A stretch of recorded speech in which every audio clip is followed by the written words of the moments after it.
Et on se retrouve donc pour l'invité du jour et ce soir c'est Bruno Legagneux qui est avec nous, bonsoir. Bonsoir. Alors vous êtes le directeur des études de l'INP ENSAT, donc c'est une école d'agronomie. Est-ce que vous pouvez nous en parler un petit peu déjà de l'école?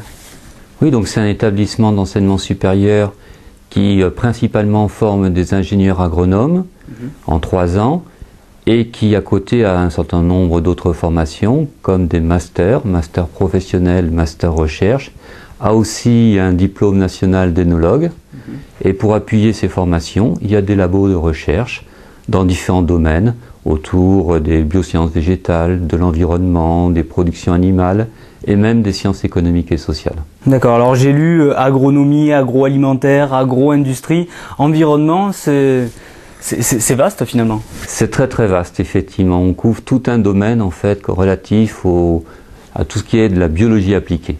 Donc biologie appliquée bien sûr au niveau de l'agriculture pour améliorer les conditions de production agricole, mais aussi autour de la transformation de ces produits agricoles à des fins alimentaires, voire non alimentaires, et bien évidemment aussi un peu en amont pour le domaine des biotechnologies, donc notamment améliorer les semences. D'accord. On confond souvent agronomie, agriculture. L'agronomie c'est la science, c'est bien ça. L'agronomie effectivement est la science mise en œuvre pour améliorer les conditions de production agricole. Oui. Voilà. À la fois même au niveau des productions végétales et des productions animales qu'on oublie parfois, donc tout à fait. Donc il n'y a pas d'agriculture sans agronomie? Ou en tout cas, on est en train de tendre vers ça de plus en plus en ce moment? C'est vrai qu'il s'agit d'améliorer les conditions de production agricole et il y a des développements scientifiques importants dans ce domaine-là. Oui, tout à fait. Il y a encore beaucoup de travail, vous trouvez, là-dedans en tout cas, d'où la recherche qu'il y a dans votre école aussi? Tout à fait, c'est-à-dire que c'est un thème important ça, parce qu'en fait, au cours des 20 dernières années, on pensait avoir fait beaucoup de progrès et c'est vrai que le monde agricole avait augmenté très très fortement ses rendements et actuellement, enfin ce développement s'est fait surtout par l'utilisation de produits chimiques pour la fertilisation, pour le traitement et sans doute il y a une révolution en cours où on va développer l'utilisation des produits biologiques pour permettre à nouveau l'accroissement des rendements. Donc il y a une révolution, il y a une remise un peu en cause des pratiques antérieures, d'ailleurs remise en cause à travers les questions environnementales qui sont posées actuellement. Et donc il peut y avoir une révolution sur le plan agronomique dans les années à venir. D'accord, donc le facteur développement durable qui entre en jeu le plus. Pleinement, oui, tout à fait. Ça justement, alors peut-être que je ne vais pas vous demander de vous engager là-dessus, mais c'est plutôt les jeunes générations qui ont cette envie de développement durable en tout cas. On va dire le vieil agriculteur, il n'a pas cette conscience. C'est ça que vous le voyez ça ou pas? Je sais que c'est compliqué de répondre à cette question. C'est pas compliqué, non. C'est les agriculteurs de tout temps en contact avec le monde agricole, en contact avec le monde vivant, sont quand même toujours sensibilisés. Et un certain nombre, je sais, quand ils appliquent des produits chimiques, sont pas du tout satisfaits. Mais bon, il n'y avait pas trop d'autres solutions qu'on leur proposait, et ils ont appliqué ces produits et voyaient les résultats. Donc non, je crois qu'ils ont toujours été au contraire très sensibles à ces problématiques et très soucieux en plus du développement local. Mais les moyens qu'on leur donnait, la philosophie générale n'allait pas trop dans ce sens. Et donc un certain nombre, à contre-cœur, finalement, faisaient ce qu'ils devaient faire. Je crois que là, maintenant, avec les possibilités qui sont offertes ou les réflexions en cours, eh bien, on s'achemine vers une autre forme d'agriculture. Et là, je pense que ça va satisfaire un certain nombre d'agriculteurs, vers la très grande majorité. C'est un secteur qui se rajeunit, l'agriculture, ou pas? Ah, non, globalement, ça se rajeunit pas. Donc, il y a des difficultés d'installation des jeunes agriculteurs. On connaît ça depuis longtemps, ça se poursuit.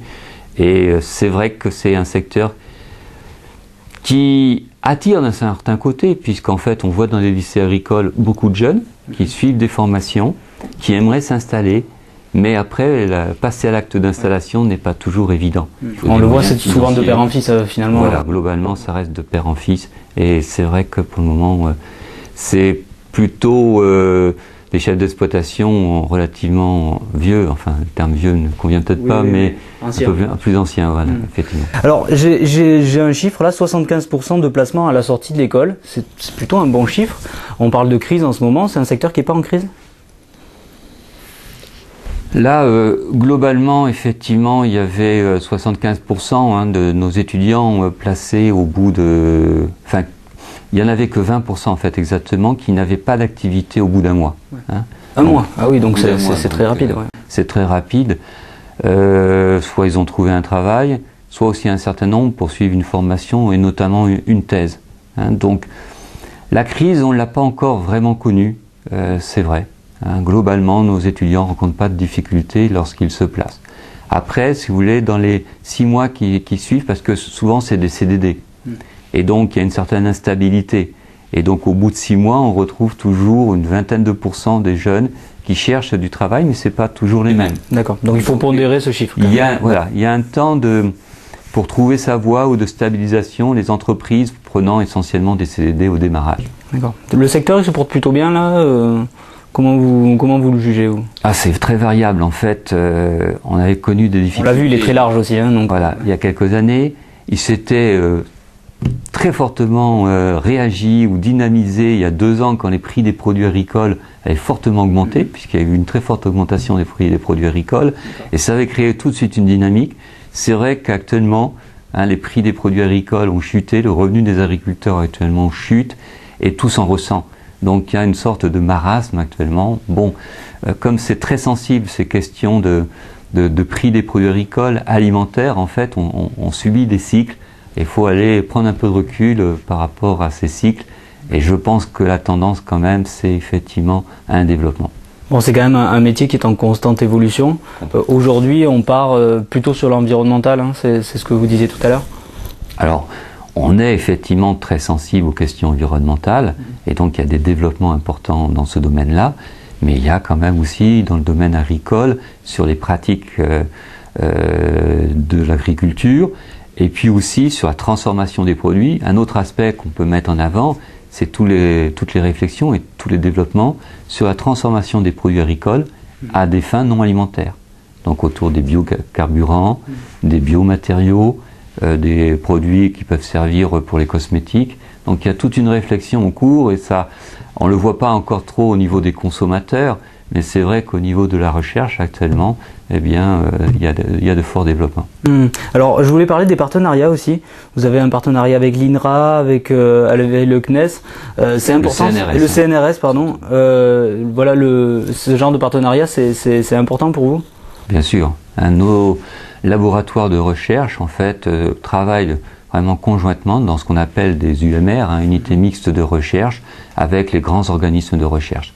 Les 2 principaux qui nous concernent, vous avez signalé, l'INRA, l'Institut national de la recherche agronomique, qui est juste à côté, et le CNRS, donc notamment le CNRS, et c'est pour toutes les questions environnementales. Donc on a un gros laboratoire qui s'appelle Ecolab, dans le domaine effectivement des biosciences de l'environnement.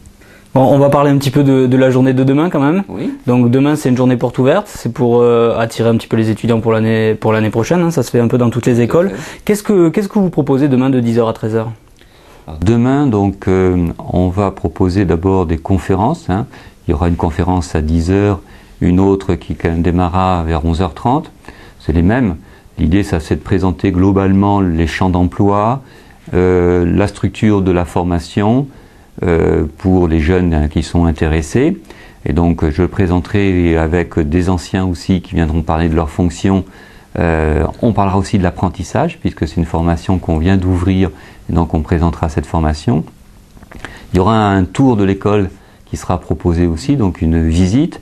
Et enfin, il y aura différents stands, donc animés à la fois par des enseignants, des étudiants et des anciens, des stands autour de la formation d'ingénieurs, autour de la formation par apprentissage, de l'admission, des emplois, qu'est-ce que j'oublie, de la dimension internationale, donc puisque les étudiants, dans le cadre de leur scolarité, doivent en donner, réaliser une mobilité internationale, c'est-à-dire aller passer 3 mois à l'étranger.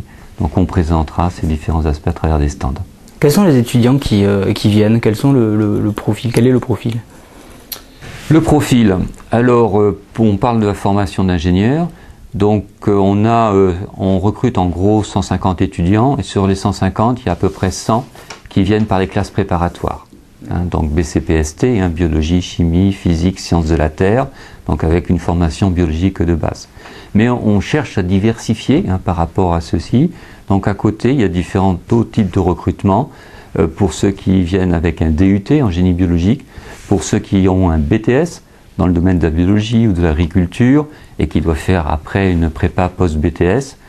Et puis aussi même de l'université avec un L2 ou un L3 qui peuvent rentrer par un concours, voire directement en deuxième année avec l'admission sur titre. Je voudrais signaler qu'avec l'ouverture de la formation par apprentissage, pour cette formation-là, on recrute sur dossier.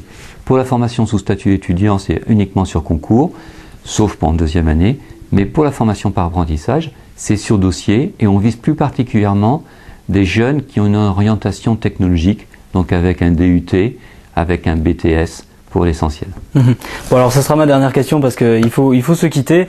Quelles sont les questions qui reviennent le plus lors de ces portes ouvertes? Quelles sont les questions que les étudiants viennent vous poser en particulier?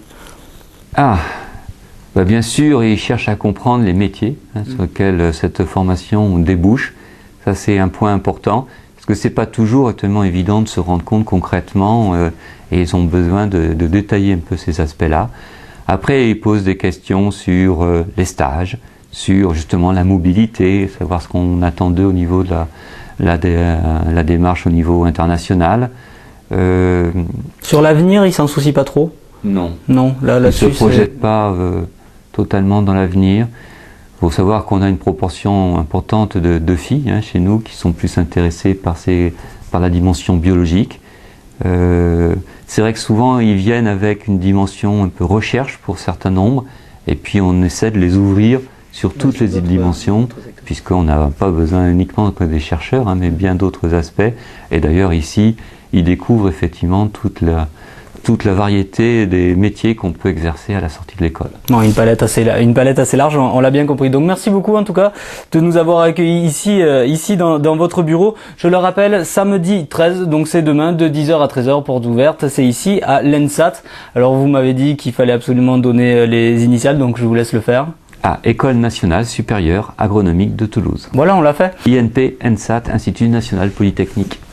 C'est parfait. Merci beaucoup. Merci en tout cas. Nous on se retrouve dès lundi pour un nouvel invité du jour. Bonne soirée sur Toulouse Info.